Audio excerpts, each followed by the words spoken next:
Hello everyone, I welcome you all to exam B. Indian geography के आज के इस लेक्चर में फिर से आपका स्वागत है। आप सभी को पता है ये सीरीज हमारी एसएससी एमटीएस के लिए है, ठीक है। तो इसमें ज्योग्राफी के लेक्चर्स मैं आपके लिए पहले भी ला चुका हूं, जिसके आपको लिंक्स मिल जाएंगे डिस्क्रिप्शन में, आई बटन में, सब जगह जहां भी जाओगे वहां से मिल जाएंगे। और ज्यादा कष्ट करके अगर आप लोग प्लेलिस्ट में जाओगे तो वहां आपको सारे के सारे मिल जाएंगे, ठीक है। चलो टाइम वेस्ट नहीं करते हैं, अपने लेक्चर को शुरू करते हैं, क्योंकि पढ़ाई आपके लिए ज्यादा इंपॉर्टेंट है, बाकी चीजें होती रहती है, ठीक है। चलो, ये हमारा इंडियन ज्योग्राफी का है और ये हमारा विश्व का मैप है। सारा हम पढ़ चुके हैं, कॉन्टिनेंट्स कौन से हैं, ओशियंस कौन से हैं, ठीक है। इसके बाद हम लोग माउंटेन्स पढ़ चुके थे। अब हम लोग क्या पढ़ेंगे आज? वैली। वैली क्या होती है? मैंने आपको पिछले लेक्चर में क्या बताया था, माउंटेन के बाद हम लोग क्या पढ़ेंगे? वैलीज वगैरह पढ़ेंगे, ठीक है। तो वैली क्या होती है? देखिए, एक वैली आप किसको बोलेंगे? जैसे मान लो दो पर्वत हैं, दो माउंटेन रेंज हैं। अब मैंने आपको क्या बताया था स्टार्टिंग में जब हम पढ़ रहे थे, क्या हिमालयास के बारे में पढ़ रहे थे? मैंने आपको क्या बताया था? तैतीस सागर में जब नीचे से गोंडवाना प्लेट आई, ऊपर से यूरेनेशिया आई, मतलब यूरेशिया आई, जब दोनों आपस में टकराते हैं, कोलाइड होते हैं, तो उसके बाद जो कंकड़ पत्थर या जो भी अवसाद जमा होता है 33C में, वो क्या बन जाता है? पहाड़ बन जाता है, यानी कि हिमालय बन जाता है। होता क्या वहां पे, जैसे जैसे हिमालय फॉर्म हो रहा है, मान लो हिमालय का कोई भी पर्वत आप ले लो, जैसे जैसे कोई पर्वत फॉर्म हो रहा है, मान लो इधर से और यहाँ से अवसाद ऊपर उठ रहे हैं, ये फोर्स लग रहा है, ऊपर उठ रहे हैं, ठीक है। अब इस स्थान पे हो सकता है कि पहले से कुछ नदियां बह रही होंगी यहाँ पे, है ना, कुछ रिवर्स यहाँ पे फ्लो कर रही होंगी। तो यहाँ पे रिवर ऑलरेडी एक फ्लो कर रही है बीच में, इस तरीके से रिवर बह रही है। और साइड से क्या हो रहा है, यहाँ से पर्वत के चक्कर में ये अवसाद ऊपर की तरफ उठते चले जा रहे हैं, क्योंकि यहाँ से फोर्स लग रहा है, यहाँ से फोर्स लग रहा है। तो होता क्या है, अब स्टार्टिंग में ये अवसाद इतने पावरफुल नहीं होते हैं कि इस नदी को ये हटा पाए। थोड़ा बहुत इधर उधर कर सकते हैं लेकिन हटा नहीं सकते। तो ये नदी जैसे कि तैसे चलती रहती है यहाँ पे। अब इसके चलते रहने की वजह से क्या होता है, जो ये अवसाद जो ऊपर उठ रहा है, ये धीरे धीरे इरोड होना शुरू होता है। इरोड मतलब इस पर्टिकुलर स्थान पे ये अवसाद जमा नहीं हो पाएगा, अगर होगा भी तो उसको नदी काट के अपने साथ बहा लेगी। समझ रहे इसको? तो यहाँ पे कैसी फिगर बनेगी आपकी, समझ लो इस तरीके से, ये ठीक है, ये बनेगा, ऐसे करके बनेगा। अब समय के साथ साथ जैसे जैसे समय आगे आगे बढ़ेगा तो नदी यहाँ पे बहती रहेगी, बहती रहेगी, और बहते बहते क्या होगा, पहले तो इतना गहरा है तो यहाँ पे बाद में इतना गहरा रहेगा, फिर इस तरीके से, और एक समय के बाद वो इस तरीके से इतना गहरा हो जाएगा, ठीक है। यहाँ भी पर्वत रहेगा, यहाँ भी पर्वत रहेगा, लेकिन बीच में नदी के लगातार बहने की वजह से ये स्थान भर नहीं पाएगा अवसाद से, और यहाँ पे समय के साथ साथ और ज्यादा गहरा होता चला जाएगा। समझ रहे हैं? जब ये कम गहरा था, अपने स्टार्टिंग स्टेज में था, तो यहाँ पे जो शेप ये बना रहा है ये वाला, इसको क्या बोलते हैं? इसको बोलते हैं गार्ड्स, ठीक है। इसको क्या बोलेंगे हम लोग? गार्ड्स बोलेंगे। लेकिन अब समय के साथ साथ नदी वहां पे बह रही है, इसको इरोड कर रही है, इसको ग्रो होने के लिए स्थान नहीं दे रही है, काटते चली जा रही है, तो समय के साथ साथ ये ऐसा शेप ले लेगा। और जब ये ऐसा शेप ले लेगा तो इसको क्या बोलेंगे हम लोग? वैली बोलेंगे। क्या बोलेंगे इसको? वैली। हिंदी में इसको क्या बोलते हैं जी? घाटी। समझ रहे हैं? तो घाटी का निर्माण कैसे हो जाएगा? इस तरीके से होगा। अब यहाँ पे देखना, एक इंपॉर्टेंट फीचर क्या मिलेगा आपको, जो भी वैली होगी, पहली बात तो वो दो माउंटेन रेंज के बीच में होगी, और एक बहुत चौड़ा स्थान होगा, इस तरीके से काफी चौड़ा स्थान रहेगा, और यहाँ पे घर बन सकते हैं। ये पहाड़ है, इसकी तलहटी है, और तलहटी पे यहाँ पे प्लेन बनेगा, तो प्लेन में घर बन सकते हैं, यानी कि घाटी में लोग रह सकते हैं बहुत इजीली, ठीक है। इसके साथ साथ क्योंकि ये वैली बनी कैसे, पानी की वजह से बनी, रिवर की वजह से बनी, तो यहाँ पे नदी का अस्तित्व भी होगा। बेहद मेन फीचर है जी, इसको समझने का ट्राई करना। दो माउंटेन रेंज के बीच का वो चौड़ा स्थान वैली कहलाएगा, जहां पे उसका एक स्पेशल फीचर होगा कि वहां पे कुछ ना कुछ मात्रा में आपको पानी या फिर नदी देखने के लिए जरूर मिलेगी, ठीक है।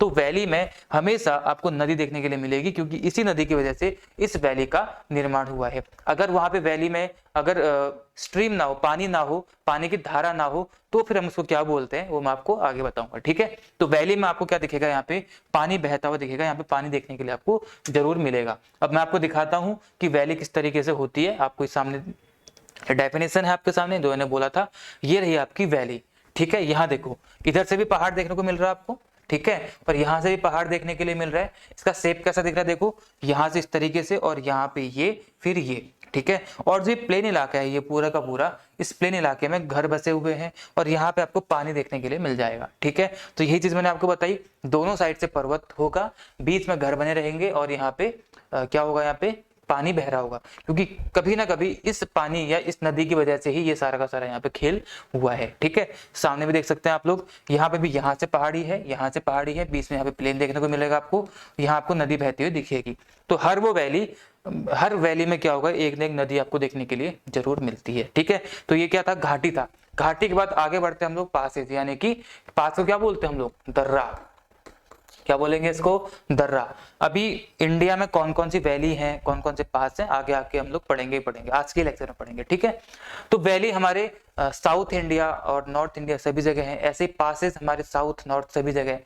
तो पास क्या होता है, पास भी लगभग ऐसा, दो माउंटेन रेंज, उनके बीच का एक पतला रास्ता जो आपको एक तरफ से दूसरी तरफ जाने की अनुमति देता है, अलाउ करता है आपको जाने के लिए। यानी कि वहां पे आपको एक पहाड़ पार करके दूसरी तरफ जाना है तो उसके बीच का एक पतला रास्ता अगर कोई वहां पे है तो वो रास्ता क्या कहलाएगा, आपका पास कहलाएगा। यानी कि पहाड़ के एक साइड को दूसरी साइड से जोड़ने का काम करता है कौन, पास है, यानी कि दर्रा। समझ रहे हैं, पास। अब जरूरी नहीं है कि पास में कोई नदी बहे ही बहे, ठीक है। अब वैली में जरूरी था, वहां पे नदी बह रही थी इसलिए वैली बनी थी, लेकिन पास में एक नदी बहे ये यहाँ पे जरूरी नहीं है, बिना नदी के पास हो सकता है और होता भी है। यहाँ पे इमेज देखना, ये तो इसकी एक क्या बन गई, डेफिनेशन है। तो यहाँ पे देखो इमेज, आई होप आपको दिख रहा होगा ना, ठीक है।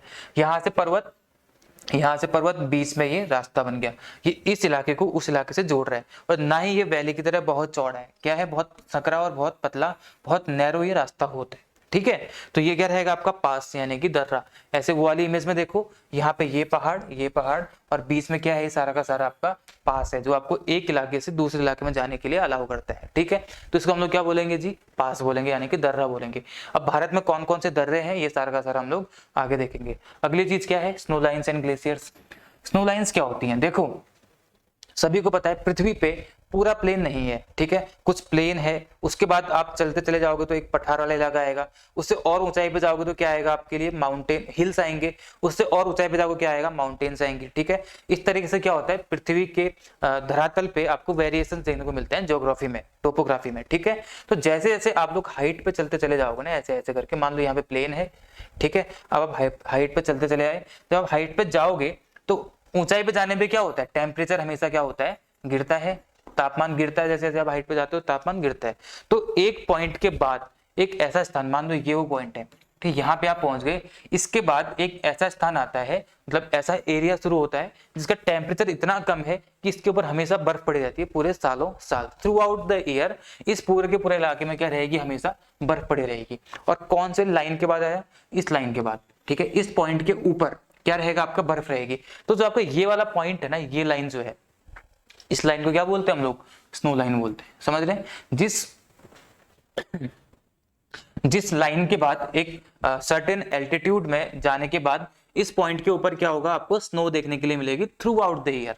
तो इस लाइन को हम लोग क्या बोलेंगे जी, इसको बोलेंगे स्नो लाइन्स, ठीक है। इस स्नो लाइन के ऊपर आपको पूरे के पूरे साल बर्फ देखने के लिए मिलती है।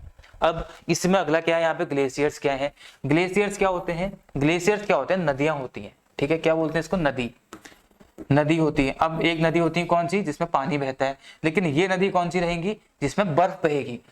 वो नदी जिसमें हमेशा बर्फ रहती है, यानी कि बर्फ वाली नदी को हम लोग क्या बोलते हैं, उसको हम लोग बोलते हैं ग्लेशियर, हिमनद बोलते हैं, ठीक है, हिमनद हिंदी में बोला जाता है इसको। तो यानी कि एक ऐसी रिवर जो किससे भरी हुई होगी, बर्फ से, यानी कि जहाँ पे जो स्नो है वो रिवर की तरह काम कर रही है बेसिकली, उसको हम लोग क्या बोलेंगे, ग्लेशियर बोलेंगे। आपको दिखा देता हूँ तो आपको इजीली समझ में आ जाएगा, ठीक है। चलो ये देखो, ये आपकी डेफिनेशन है, ये क्या है आपके सारे के सारे, ये सब ये क्या है, ग्लेशियर, एक नदी है, और जो बेसिकली क्या दिख रही है आपको यहाँ पे, तैरती हुई दिख रही है, पानी की तरह दिख रही है, तो ये पूरी की पूरी क्या रहेगी, ग्लेशियर रहेगी। ये देखो ये क्या है, सारा का सारा ये सब आपका ग्लेशियर है। और जिस एल्टीट्यूड पे जाने के बाद आपको पूरे साल भर क्या देखने को मिलता है, बर्फ देखने को मिलती है, तो उस एल्टीट्यूड वाली लाइन को हम लोग क्या बोलेंगे, स्नो लाइन उसको बोला जाएगा, ठीक है।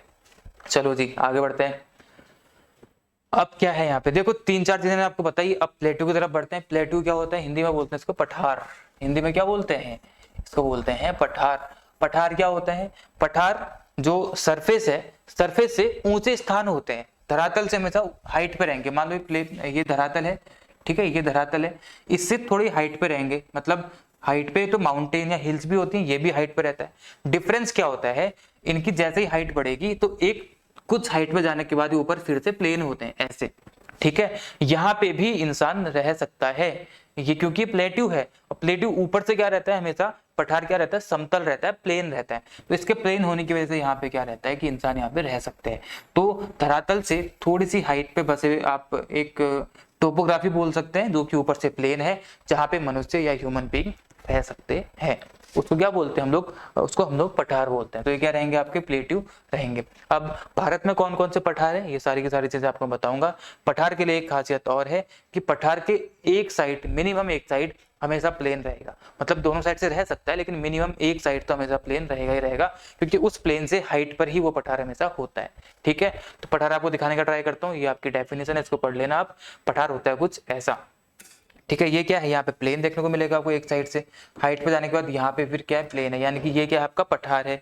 ऐसे वाली इमेज में देखो, यहाँ पे आपको पूरा दिखेगा, क्या पूरा दिखेगा आपको प्लेन, और ये क्या आपको एक पर्टिकुलर हाइट के बाद यहाँ पे प्लेन देखने को मिल जाएगा। तो इसको क्या बोलेंगे आप लोग, पठार बोलेंगे। ठीक है, ये भी पठार रहेगा और यहाँ पे ये भी पठार रहेगा। ठीक है, चलो ये आपके प्लेट्यूज हो गए। अब आगे बढ़ते हैं, क्या टॉपिक है, ये है भारत का मैप और जहां पे है कोस्टल रीजन्स। अब सबसे पहले हम लोग आज के इस लेक्चर में कोस्टल रीजन्स को देखते हैं, उसके बाद जो मैंने वैलीज, प्लेट्यूज, पासेस बताए थे उन सबको देखेंगे कि कौन कौन से आपके एग्जाम पॉइंट ऑफ व्यू से इंपॉर्टेंट है। ठीक है, चलो कोस्टल रीजन। कोस्टल रीजन मतलब तटीय इलाका, यानी कि तटीय एरिया, तटीय। अब तट कहाँ होता है, तट वहां होता है जहां आपको एक जमीन के बाद पानी देखने के लिए मिल जाएगा, वहां पे क्या आएगा, तट आएगा। और भारत 3 साइड से समुद्र से घिरा हुआ है, 3 साइड से समुद्र से घिरे होने के कारण इसमें आपको एक बहुत ही लंबी कोस्ट लाइन देखने के लिए मिल जाती है, यानी कि तट रेखा देखने के लिए मिल जाती है। और इस तट रेखा, इस तट वाले इलाके की रक्षा कौन करता है, इंडियन कोस्ट गार्ड। ठीक है, नेवी की तरह काम करती है लेकिन इस तट की रक्षा करती है, इसलिए वो फोर्स कौन सी रहेगी आपकी, इंडियन कोस्ट गार्ड रहेगी, भारतीय तट रक्षक सेना। ठीक है, नेवी नहीं होती यहाँ पे, तट रक्षक सेना होती है यहाँ पे। तो देखो 3 साइड से क्या है, 3 साइड से यहाँ पे भारत का तट। तो अब देखते हैं यहाँ पे क्या क्या चीजें इंपॉर्टेंट है भारत के तट के लिए। कौन कौन से स्टेट तटीय सीमा बनाते हैं, ये आपसे पूछ सकते हैं। तो देखो कौन कौन से स्टेट तटीय सीमा बनाते हैं। तट यानी कि कोस्ट शुरू कहाँ से होता है, गुजरात से, यहाँ से स्टार्ट हुआ सबसे पहले गुजरात। ठीक है, उसके बाद यहाँ से महाराष्ट्र, देन यहाँ पे गोवा, उसके बाद कर्नाटका, फिर यहाँ पे केरला। कितने हो गए, 1 2 3 4 5, यानी कि वेस्ट कोस्ट पे कितने स्टेट्स, 5। क्वेश्चन बनता है कि भारत के वेस्ट कोस्ट पे कितने स्टेट्स हैं, कितने राज्य हैं, 1 2 3 4 5 राज्य हैं। अब आ जाओ राइट कोस्ट पे, यानी कि ईस्ट कोस्ट पे, Tamil Nadu number 1, Andhra Pradesh number 2, Orissa number 3, west Bengal number 4। तो ये कितने हो गए आपके, 1 2 3 4 5 6 7 8 9, कितने हो गए जी, 9 हो गए। ठीक है, 1 2 3 4। तो ईस्ट कोस्ट पे कितने रहेंगे आपके, 1 2 3 4 रहेंगे, और इस कोस्ट पे कितने रहेंगे, 5। टोटल कितने हो गए आपके, 9। तो 9 राज्य हैं जो भारत में तटीय सीमा बनाते हैं। भारत के 9 राज्य क्या बनाते हैं, तटीय सीमा बनाते हैं। लेकिन अब इसमें कुछ चीजें छूट गई, जैसे यहाँ पे पुडुचेरी हो गया, ये रहा आपका पुडुचेरी, लेकिन ये क्या है, राज्य नहीं है, ये क्या है, यूनियन टेरिटरी है। ठीक है, ऐसे यहाँ पे लक्षद्वीप हो गया 3, एक यहाँ पे क्या रहेगा आपका, अंडमान निकोबार रहेगा, कितने हो गए, 4। और एक यहाँ जैसे यनम है, देखो पुदुचेरी है ना, ये अलग अलग इलाके में फैला हुआ है, जैसे यहाँ पे पुदुचेरी है, यहाँ पे यनम है, सारा पुदुचेरी में ही आता है। लक्षद्वीप हो गया, अंडमान निकोबार हो गया, ये सारे के सारे क्या बनाते हैं, यूनियन टेरिटरीज हैं, जो अगेन आपकी सीमा बनाते हैं। टोटल कितने हो जाएंगे, 4, तो कितने हो जाएंगे, 13। ठीक है, अभी कौन कौन से रहेंगे, मैप में आपको ने दिखा दिया। आगे देखो कौन कौन से रहेंगे, यहाँ पे देखो गुजरात हमने देख लिया था, महाराष्ट्र, गोवा, कर्नाटका, केरला, तमिलनाडु, आंध्र प्रदेश, उड़ीसा, वेस्ट बंगाल, ये हैं 9 राज्य जो तटीय सीमा बनाते हैं। ठीक है, 9 राज्य। 4 यूनियन टेरिटरीज, जैसे एक दमन दीव एंड दादरा नगर हवेली भी जुड़ गया है इसमें, तो इसकी लंबाई थोड़ी बढ़ जाएगी। दमन दीव एंड दादरा नगर हवेली, लक्षद्वीप, पुदुचेरी और अंडमान निकोबार, तो ये 4 हैं जो कि तटीय सीमा बनाते हैं। तो टोटल कितने राज्य और यूनियन टेरिटरीज बनाती है, तो टोटल 13 बनाती है, राज्य 9, यूनियन टेरिटरीज 4। ठीक है, अगर आपसे पूछे यहाँ पे सबसे ज्यादा तटीय सीमा कौन सा राज्य बनाता है, तो कौन बनाएगा आपका, 1214 किलोमीटर, कौन, गुजरात। सबसे लंबी तटीय सीमा कौन से राज्य की है हमारे देश में, वो है गुजरात की। और सबसे कम किसके देखने को मिलेगी आपको, सबसे कम मिलेगी आपको गोवा की। सबसे कम तटीय सीमा कौन से राज्य की है, गोवा की है, दोनों वेस्ट कोस्ट में ही है। और सबसे ज्यादा किसकी है, 12 से 14 किलोमीटर गुजरात की है। अगर आपसे पूछे यहाँ पे कि सबसे बड़ी तटीय सीमा बनाने वाला यूनियन टेरिटरी कौन सा है, तो कौन सा रहेगा आपका, अंडमान एंड निकोबार आइलैंड्स। ठीक है, अंडमान निकोबार आइलैंड, लगभग कितने आइलैंड्स है, बहुत सारे आइलैंड्स हैं यहाँ पे, 132 के आसपास ऐसे कुछ है, तो इतने रहेंगे। ठीक है, 1962 किलोमीटर यहाँ पे इसका वो रहेगा। और सबसे कम अगर आपसे पूछे तो पुदुचेरी बोलेंगे, कितना है इसका 47, नहीं दमन दीव बोलेंगे कितना 42 किलोमीटर। ठीक है, तो इस तरीके से आपका यहाँ पे रहेगा यूनियन टेरिटरीज में, ये आपका स्टेट्स में हो जाएगा। The length of Indian coast line is 7516.6 kilometre. ये भारत की जो कोस्ट लाइन है उसकी टोटल लेंथ है। अगर आप केवल मेन लैंड की बात करेंगे, जो मुख्य भूमि है हमारे भारत की, वहां पे है 5422.6 किलोमीटर। अगर आप मेन लैंड को हटा दोगे तो उसके अलावा कितनी है आपकी 2094 किलोमीटर। मेन लैंड का मतलब क्या है, जैसे ये भारत है, ठीक है, तो ये आपका मेन लैंड है, तो इसकी लंबाई कितनी है, तटीय सीमा इसकी है कितनी 5222 किलोमीटर, 5422 किलोमीटर। लेकिन इस मेनलैंड से हटके कितनी है 2094 किलोमीटर। हटके मतलब क्या, जैसे अंडमान निकोबार हो गया, ये हो गया, ये हो गया, सारी की सारी चीजें, तो ये कितने हो जाएंगे आपके 7516.6 किलोमीटर टोटल कोस्ट लाइन हमारे भारत की। आई होप आपको ये समझ में आया होगा। इसके अलावा हमारी सीमा टेरिटोरियल वाटर्स भी में भी होती है। टेरिटोरियल वाटर्स मतलब जो समुद्र में आपकी सीमा है, किसी भी देश की सीमा है, तो कितनी कितनी सीमा होती है। सबसे पहले देखो यहाँ पे भारत के मैप में आ जाओ, ये समुद्र का तट, यहाँ में बना दी एक बेस लाइन। ठीक है, क्या बना दी, एक बेस लाइन। पहले बता चुका हूँ आपको, बेस लाइन से बाहर चले जाओ 12 नॉटिकल माइल्स पे, तो इसको क्या बोलते हैं हम लोग, 12 नॉटिकल माइल्स पे आ जाएंगे आप लोग, तो टेरिटोरियल सी बोलेंगे इसको। ठीक है, इसके भी आगे 12 किलोमीटर पे आ जाओ अगेन, तो यहाँ पे क्या बन जाएगा, 12 किलोमीटर के आने के बाद कॉन्टिग्यूअस जोन बन जाएगा। उसके आगे अगर आप आ जाओ तो टोटल कितना 200 किलोमीटर भारत की बेस लाइन से, नॉटिकल माइल्स ना कि किलोमीटर। ठीक है, नॉटिकल माइल्स अगर आप आगे आते हो तो क्या बन जाएगा आपका EEZ, यानी कि एक्सक्लूसिव इकोनॉमिक जोन आपका बन जाएगा। ठीक है, तो ये हमारे देश की टेरिटोरियल सीमा होती है। यहाँ पे आप लोग क्या क्या कर सकते हैं, जो स्टार्टिंग का 12 किलोमीटर है, यहाँ पे आप लोग का अधिकार इस पानी में, इस पानी के नीचे और इस पानी के ऊपर हवा, तीनों में रहेगा किसी भी देश का अधिकार। जैसे आप लोग यहाँ पे आएंगे इस इलाके में, तो इस अगले 12 किलोमीटर वाले इलाके में आपका अधिकार इस पानी में और इस पानी के नीचे है, लेकिन पानी के ऊपर हवा में आपका अधिकार नहीं रहेगा। और जैसे आप लोग इसके आगे जाते हैं इस इलाके में, तो इस वाले इलाके में आपका अधिकार केवल और केवल रिसर्च करने के लिए हो सकता है, बाकी किसी भी चीज के लिए आपका अधिकार वहां पे नहीं रहेगा। ठीक है, तो ये आपका वो हो गया वहां पे। ठीक है, तो मैंने क्या क्या बताया आपको, ये सारी चीजें बता दी हैं, ये आप लोग देख सकते हैं। टेरिटोरियल लिमिट इनको बोलते हैं, 12 नॉटिकल माइल्स, 24 नॉटिकल माइल्स, और तीसरी कितनी है 2 नॉटिकल माइल्स होती है। ठीक है, चलो आगे बढ़ते हैं। आगे बढ़ते हुए ब्लैंक मैप, और ब्लैंक मैप पे हम लोग क्या देखेंगे, पासेस, यानी कि दर्रों को देख लेते हैं। दर्रे कौन कौन से हैं यहाँ पे, दर्रे बहुत सारे हैं। ठीक है, अब इन दर्रों में सबसे मेन क्या क्या आएंगे आपके लिए, स्टार्ट कहाँ से करेंगे हम लोग, स्टार्ट कर लेते हैं यहाँ से। ये कौन सा इलाका है जी, ये इलाका ट्रांस हिमालय। ट्रांस हिमालय में यहाँ पे कौन सी रेंज है, काराकोरम रेंज है, और काराकोरम रेंज में जो पास है वो कौन सा है, काराकोरम पास है। कौन सा है, काराकोरम पास है। उसके बाद एक पास यहाँ पे ये कौन सा जाएगा आपको, काराकोरम पास हो जाएगा। उसके अलावा एक पास जो आपको पाकिस्तान के गिलगित में जाने के लिए अलाउ करता है, एक पास जो आपको यहाँ से लद्दाख आने के लिए हेल्प करता है, और एक पास जो आपको जम्मू से कश्मीर जाने के लिए हेल्प करता है। 3 पासेज आपके यहाँ पे हैं, जिसका नाम है A, B और C। ठीक है, यहाँ पे कितने पास हैं, 3 पास हैं। उसके बाद यहाँ आ जाओ, ये हिमाचल प्रदेश में आ जाओ, एक पास यहाँ पे है। ठीक है, इसको क्या बोलेंगे, नाम देंगे D, एक पास यहाँ पे इसका नाम क्या है D। उसके बाद यहाँ जाओ धर्मा नीति माना। ठीक है, कुछ भी EFG कुछ भी नाम रख लो, धर्मा नीति माना इस तरीके से पास रख लो। तो धर्मा नीति माना कहाँ पे है, आपके उत्तराखंड में है। और यहाँ पे कौन सा है जी, सिपकिला पास है। वहाँ कौन सा है आपका सबसे ऊपर, काराकोरम पास है। उसके बाद जोजिला पास है यहाँ पे। ठीक है, ये सारे के सारे पास है। और अगर आप यहाँ पे आओगे, कहाँ पे, अरुणाचल प्रदेश में तो क्या आएगा आपका, बोमडीला आएगा, बमला पास आएगा। ठीक है, बोमडीला, बमला, सारे के सारे पास आएंगे। उसके अलावा और कौन कौन से पास है यहाँ पे, अगली मैंने लिस्ट बना रखी होगी, यहाँ पे देख लो, ये सारे के सारे पास है। ठीक है, जो काराकोरम पास है कहाँ पे देखने को मिलेगा आपको, लद्दाख में देखने के लिए मिलेगा। उसके अलावा श्रीनगर से गिलगित जाओगे पाकिस्तान की तरफ, ऐसे करके जाओगे तो कौन सा मिलेगा आपको देखने के लिए, बुर्जिल पास मिलेगा। अगर आपको श्रीनगर से लद्दाख, जो मैंने ये वाला पास बनाया था श्रीनगर से लद्दाख आने के लिए, तो वो कौन सा पास रहेगा आपका, जोजिला पास रहेगा। स्टैटिक है, आपको ये पढ़ना ही पड़ेगा। ठीक है, जम्मू से श्रीनगर आना पड़ेगा अगर आपको, यहाँ पे जम्मू और यहीं श्रीनगर, तो यहाँ आने के लिए कौन सा पास रहेगा आपका, बनिहाल पास रहेगा। ठीक है, ये वाला। सिपकिला पास हिमाचल प्रदेश में, शिमला से तिब्बत जाना है अगर आपको। बारालाचला पास मंडी से लेह आना है अगर आपको, तो कौन सा रहेगा, बारालाचला रहेगा।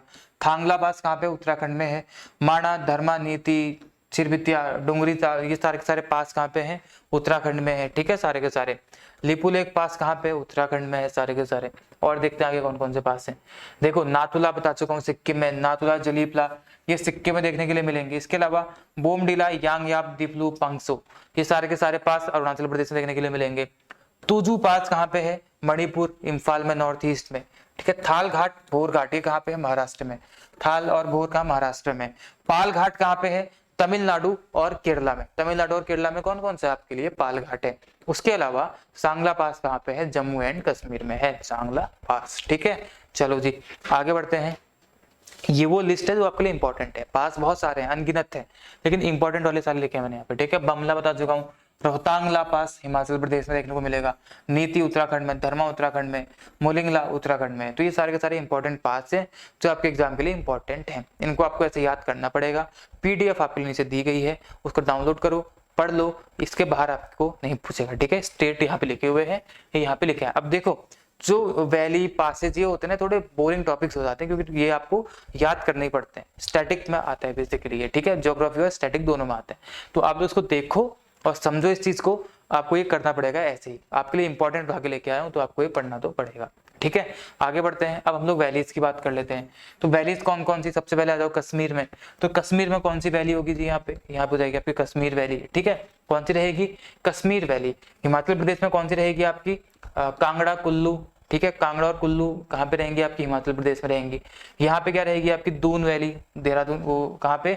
उत्तराखंड में। कौन सी रहेगी? दून वैली रहेगी, ठीक है। तो इस तरीके से आपकी वैली रहेंगी। और कौन कौन सी वैली आपके लिए इंपॉर्टेंट है, ठीक है। ये सारी की सारी है और लिस्ट में देख लेते हैं कौन कौन सी इंपॉर्टेंट है, उनको यहाँ पे देख लेते हैं। बना रखी है सब सारी की सारी। कश्मीर, सांगला, कांगड़ा, कुल्लू, ये 3 हिमाचल प्रदेश की। कश्मीर वैली जम्मू कश्मीर की। भागीरथी, मंदाकिनी और नीलांग वैली, दून वैली, ये सारी की सारी कहाँ पे? उत्तराखंड में। ये कहाँ पे रहेंगी आपकी? उत्तराखंड में। जोकू वैली कहाँ पे? नागालैंड में। लद्दाख में कौन सी? मरखा वैली। और युथांग वैली कहाँ पे? कश्मीर में, यानी कि सिक्किम में रहेगी। युथांग वैली सिक्किम में रहेगी, ठीक है। ये आपके लिए इंपॉर्टेंट है। अगेन लिस्ट आपको पढ़नी पड़ेगी ऐसे। प्लेटू की बात करते हैं। देखो प्लेटू के लिए आपको बता देता हूँ, थोड़ा सा बताने का ट्राई करता हूँ, तो आपको पहले ही बता चुका हूँ, ठीक है। ये रहेगा आपका माउंटेनियस रीजन। इसके ऊपर ये सारा का सारा आपका क्या रहेगा? यहाँ पे इस तरीके से ये रहेगा आपका भारत, इंडियन पेनिनसुला, यानी कि प्रायद्वीपीय भारत है यहाँ पे, ठीक है।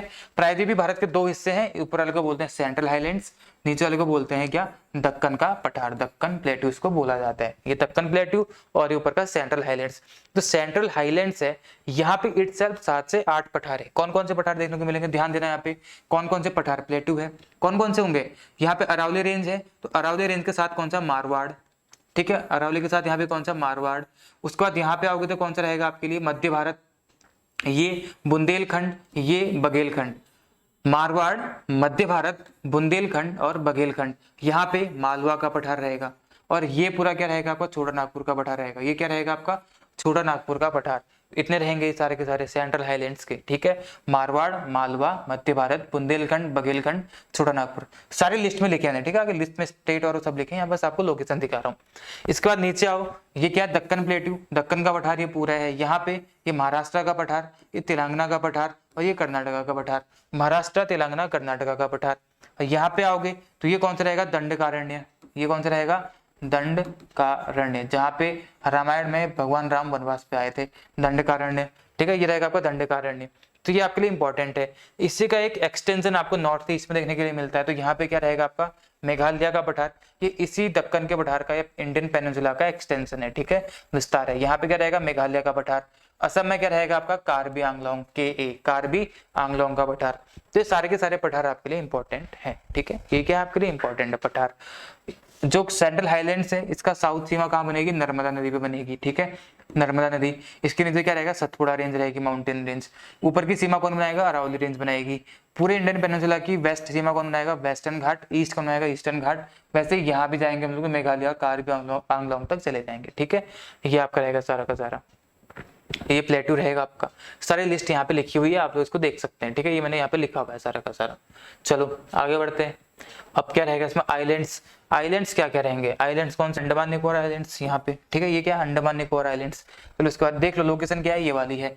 अंडमान निकोबार के बारे में थोड़ा पढ़ लेते हैं। ये रहेगा अंडमान निकोबार। देखो अंडमान और निकोबार 2 आइलैंड्स हैं, ठीक है। अंडमान और निकोबार, 2 आइलैंड्स है। इनके बीच में कौन सी डिग्री की लैटिट्यूड है, स्टार्टिंग के लेक्चर में बताई थी मैंने, कौन सी है, 10 डिग्री, ठीक है, 10 डिग्री लैटिट्यूड। लैटिट्यूड क्या होती है हम पढ़ चुके हैं पहले, तो 10 डिग्री अंडमान और निकोबार के बीच में। अब जो अंडमान है ये आइलैंड्स का एक ग्रुप है, तो अंडमान में कितने आइलैंड्स हैं, अंडमान में है आपके 204 आइलैंड्स, ठीक है, और निकोबार में कितने आइलैंड्स हैं, निकोबार में आपके 18 आइलैंड्स, समझ रहे हैं, यहाँ 204 और यहाँ 18, तो कितने हो गए टोटल आपके 222 आइलैंड्स हो चुके हैं। अब अगर आपसे अंडमान इसकी हाईएस्ट पीक पूछते हैं तो उसका नाम होगा सैडल पीक, ठीक है, और इसकी अगर हाईएस्ट पीक पूछते हैं निकोबार की तो वो क्या रहेगी आपकी माउंट थूलियर रहेगी। इसकी सैडल पीक, इसकी माउंट थूलियर रहेगी, ठीक है। चलो आगे बढ़ते हैं। Barren islands and Narcondam islands are active and dormant volcano. Volcano क्या होती है हम लोग के अलग से एक टॉपिक है, यहाँ पे बस ये समझ लो बैरन आइलैंड और नारकोंडम आइलैंड ये क्या है, एक्टिव, और ये वाले डोरमेंट वोल्केनो है, ठीक है। ये सारी की सारी चीजें, ये तो आपके लिए उतना इंपॉर्टेंट अभी नहीं है, आगे आके हम इसको पढ़ेंगे, ये आपके लिए मेन टॉपिक है जो आपके लिए इंपॉर्टेंट है। ये कौन सा आइलैंड था, जो कि बे ऑफ बंगाल में है। अब अरेबियन सी का आइलैंड देख लेते हैं। अरेबियन सी में कौन से आइलैंड्स हैं यहाँ पे, लक्षद्वीप, केरला के पास में, इधर वाले इधर पे, ठीक है, ये क्या है यहाँ पे लक्षद्वीप। तो लक्षद्वीप का एरिया कितना, 32 स्क्वायर किलोमीटर। कावारती इसकी कैपिटल है। इसका लार्जेस्ट आइलैंड कौन सा है, एंड्रॉट, ठीक है, कौन सा रहेगा इसका, एंड्रॉट। इसके अलावा कुछ और आइलैंड्स हैं, कौन कौन से, भैंसाला, दीयू, बैदा, नोरा, ठीक है, अंजीवाड़ा, वो अंजीदेवा, उसके अलावा व्हीलर आइलैंड, ये सारे के सारे यहाँ पे इंपॉर्टेंट है। न्यू मूर आइलैंड, गंगा सागर आइलैंड, ये सारे के सारे इंपॉर्टेंट आपके लिए हो जाते हैं, ठीक है। बस नाम याद कर लो और लोकेशन के लिए इनको याद कर लो, काफी इंपॉर्टेंट आपके लिए उतने से हो जाएगा, ठीक है। चलो जी आगे बढ़ते हैं। अब यहाँ पे क्या है, चलो इतना ही था आपके लिए, लिस्ट मैंने आपको यहाँ पे दे दी है, एक एक बार आपको उनके स्टेट्स बता दिए। आपको ये ऐसे याद करने पड़ेंगे, 2-3 बार रिपीट करो, आपको याद हो जाएंगे सारे के सारे, ठीक है, कोई तकलीफ नहीं आने वाली। बाकी लेक्चर्स आप लोग पुराने भी देखते रहो, आगे भी आते रहेंगे लेक्चर्स, जो आपके लिए इंपॉर्टेंट होने वाले। चलो क्वेश्चन का आंसर दे दो। चलो, which one of the following is the southern most pass of India. Southern most यानी कि दक्षिणोत्तम पास कौन सा है, पढ़ लेना और उसका इसका आंसर कर लेना, ठीक है, इंपॉर्टेंट क्वेश्चन आपके लिए, इनमें से कौन सा है। आगे बढ़ेंगे। अगला क्वेश्चन क्या है, which of the following valleys is located between Shivalik and middle Himalaya. Shivalik जो हिमालय है, ये सबसे लास्ट वाला, और ये है मिडिल, इनके बीच की जो वैली है उसको क्या बोलते हैं, मरखा, साइलेंट, दून या जोकू, आपको बताना है। आगे बढ़ते हैं। अगला क्वेश्चन है कि अगला क्वेश्चन क्या है कि Malda gap separates, Malda gap किस किस को सेपरेट करता है, बहुत बार आपको बता चुका हूँ, इसका आंसर कर लेंगे आप लोग। अगला क्वेश्चन क्या है, अगला क्वेश्चन है which channel is between Andaman Nicobar islands. Andaman Nicobar islands के बीच में कौन सा चैनल है, आपको बताना है, ठीक है। चलो आगे बढ़ते हैं। Barren islands it's which kind of volcano. Barren island कौन सा वोल्केनो आपको बताना है, डोरमेंट, एक्टिव, एक्सटिंक्ट या नन ऑफ द अबव, ठीक है। ये सब कुछ है इस वीडियो में। यहाँ पे आपके फिजिकल डिवीजन खत्म होते हैं, लेकिन अभी ज्योग्राफी खत्म नहीं है, अब इसके आगे और इंपॉर्टेंट चीजें आपके लिए आती रहेंगी, ठीक है। आपको हमारा चैनल सब्सक्राइब कर लेना है, बेल आइकन दबा लेना है, ताकि कोई भी इंपॉर्टेंट कंटेंट आपसे मिस ना हो पाए, ठीक है। बाकी क्या क्या करना है आप सभी को पता है, ठीक है। आई एग्जाम भी आपके लिए है, आगे लेक्चर्स में आपके लाता रहूंगा इंपॉर्टेंट लेक्चर्स, जहाँ पे समझाने के बाद आएगी अच्छे समझाएंगे, जहाँ पे फैक्चुअल है जैसे ये था वो आपको ऐसे ही पढ़ना पड़ेगा, बहुत ज्यादा डीप मैं आपको यहाँ पे नहीं समझा सकता हूँ, ठीक है। याद करना पड़ेगा, रटना पड़ेगा, वो आपका हो जाएगा। चलो मिलते हैं नेक्स्ट वीडियो में, आज के लिए इतना ही। Be 50% faster. Thank you.